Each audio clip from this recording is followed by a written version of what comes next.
You ever watched a young child, just repeating a sound or maybe a word or an action over and over, and you probably thought, oh, that's cute, or maybe, let's be honest, when are they going to stop? Yeah, we often just dismiss it. Simple mimicry, maybe just play.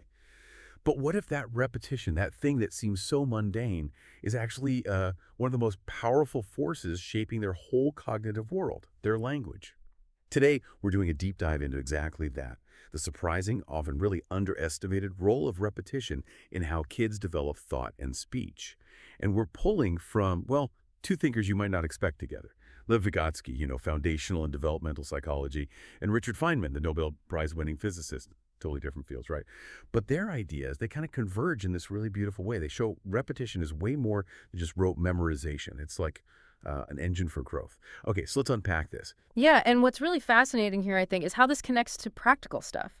For anyone interacting with kids, this isn't just, dusty old theory. It helps understand those subtle dynamics, how we actually support those developing brains. Definitely. So Vygotsky first. To get repetition's magic, we got to start there.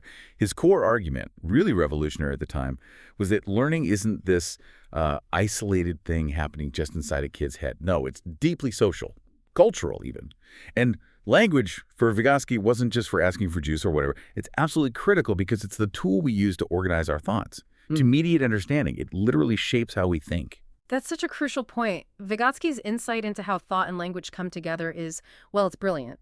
Because early on, they're kind of separate tracks, right? A baby thinks, solves little problems, no language needed. They babble, but maybe without real meaning yet. But then they start to merge, and that merger leads to what he called inner speech. That voice inside your head, the one you use to reason things out, plan your day, talk yourself through a problem. If we connect this to the bigger picture, that inner speech, Vygotsky argued, doesn't just pop out of nowhere. It's a direct internalization of all those external social conversations.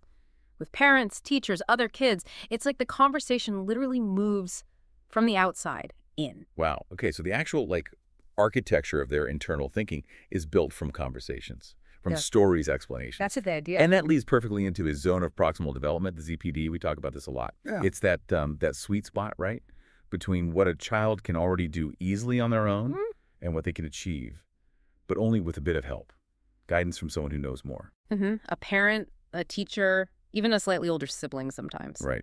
And within that ZPD, this idea of scaffolding temporary support is key.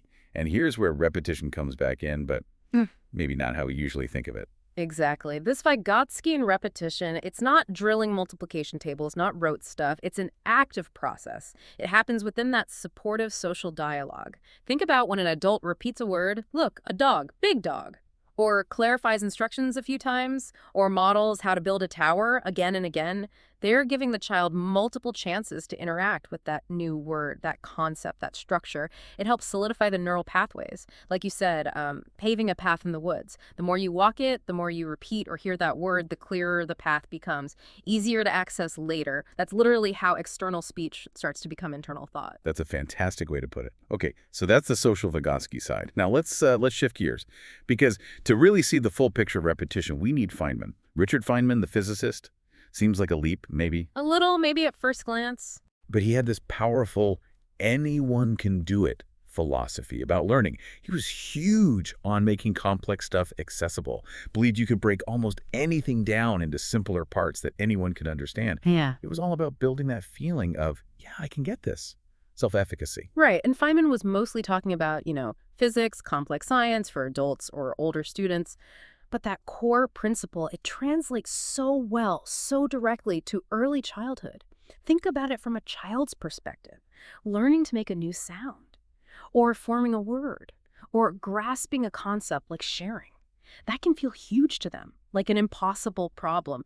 Feynman's approach applied here is about demystifying it, breaking it down. It helps the child genuinely believe, okay, maybe I can do this, fostering that crucial confidence. And that confidence, as you said before, is everything for persistence, isn't it? Absolutely critical. Because learning, especially language, takes tons of tries, lots of repetition. If a child doesn't believe they can eventually get it, they're much more likely to just, give up when it gets tough.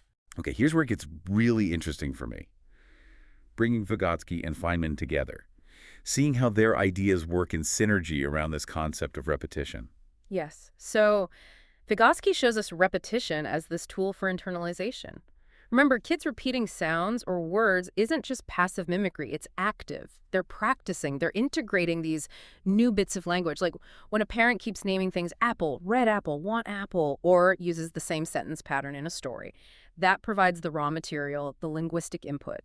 And when that repetition happens in a meaningful context, playing, reading, just chatting, it helps the child move from just hearing or saying words socially to using them privately, maybe whispering to themselves while playing, and then eventually to that sophisticated inner thought Vygotsky talked about. It's a whole journey. Okay, and then Feynman adds the why they stick with it, right? The confidence piece. Repetition for skill mastery. Learning to make the I sound or put words together, me want juice. Yeah. That takes practice. Motor practice for the mouth, cognitive practice for the brain. Lots of rehearsal. My kid went through a phase, just saying truck over and over. Drove me a little nuts.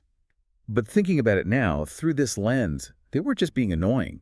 They were actively building their truck concept, practicing the sound, linking it to the object. Exactly. They were working on it. And if that child feels encouraged, feels that Feynman-esque, I can do this vibe, they're way more likely to push through all those repetitions needed to actually master truck or whatever it is. And every little success, even if it's not perfect at first, builds more confidence. Right. Which reinforces the belief, hey, I am a learner. Yeah. And that creates this amazing positive feedback loop. More confidence leads to more trying, which means more repetition, which leads to more mastery, and then more confidence again. Precisely. And this loops us back beautifully to the ZPD Vygotsky zone. Because effective repetition isn't just, hammering away at something the child already knows cold. That's boring. And it's also not about making them repeat something way too complex, way outside their ZPD. That's just frustrating. So it needs to be targeted. Exactly. Effective repetition is about providing repeated exposure, repeated chances to practice, with language and concepts that are just a little bit beyond what they can do alone. But always, and this is key with that supportive scaffolding, that help, that encouragement, it's this iterative process, repetition plus support, that lets the child slowly, steadily bridge that gap between where they are and where they can be. Okay, so wrapping this deep dive up then, the big takeaway feels pretty clear. Repetition. It's so much more than just echoing sounds or words. It's this dynamic, absolutely essential process. It's baked into Vygotsky's social learning. And it gets supercharged by Feynman's focus on empowering the learner, building that confidence. It's really an engine, isn't it? Not just a loop. Absolutely. And understanding that interplay, how repetition, social guidance, and belief in yourself all weave together, well, that lets you, as the adult in a child's life, be much more effective. You can turn those everyday moments, those repeated questions or phrases, into really powerful learning opportunities. You see the mechanism behind it. Right. So here's a thought to leave everyone with, kind of drawing on both Vygotsky and Feynman.